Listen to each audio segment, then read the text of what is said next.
Binahan na naman ang ilang bahagi ng Metro Manila dahil sa malakas na ulan na dulot ng hanging habagat. Kabilang dyan ang Araneta Avenue sa Quezon City na malimit bahain kapag masama ang panahon. Balitang hatid ni EJ Gomez. Malakas ang naranasang ulan sa Quezon City kagabi. Mabilis na bumaha sa ilang lugar sa lungsod, gaya na lang sa Araneta Avenue.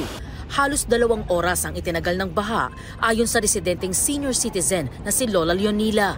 Napuyat daw sila sa pagbabantay kung aabutin muli ng baha ang kanilang bahay. Nangamba kami, nag-akit na kami ng mga gamit kasi baka pumasok sa patok namin. Buti kamo, tumigil ang ulan. May second floor naman kami.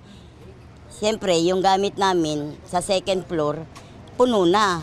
Kaya sabi ko sa mga anak ko, tignan nyo ang tubig kung mataas na. Puyat talaga yan. Ayon naman kay Julius, umabot hanggang tuhod ang baha kagabi.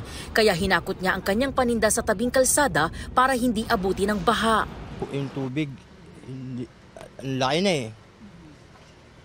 Nagkanya-kanya na kami, hakot dyan.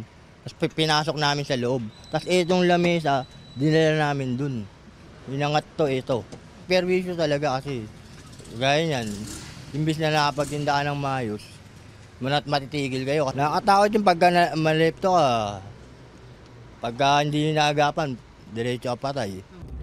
Panaka-naka na lang ang ulan sa Quezon City kaninang madaling araw. Ang mga basura sa Maria Clara Street naglitawan. Abala naman ang street sweeper na si Rosalina sa paglilinis. Napakaraming basura. Talagang lumalabas din yung saan lugar. Tapos lahat dito ang tambak sa Araneta, lahat ng basura. Kaya kami mga sweeper, hirap din po kami. Ilang bahagi ng Araneta Avenue ang may hukay dahil sa ongoing roadworks. Pangamba ng mga residente, makadadagdag ito sa mas mabilis na pagbaha sa kanilang lugar. EJ Gomez, nagbabalita para sa GMA Integrated News.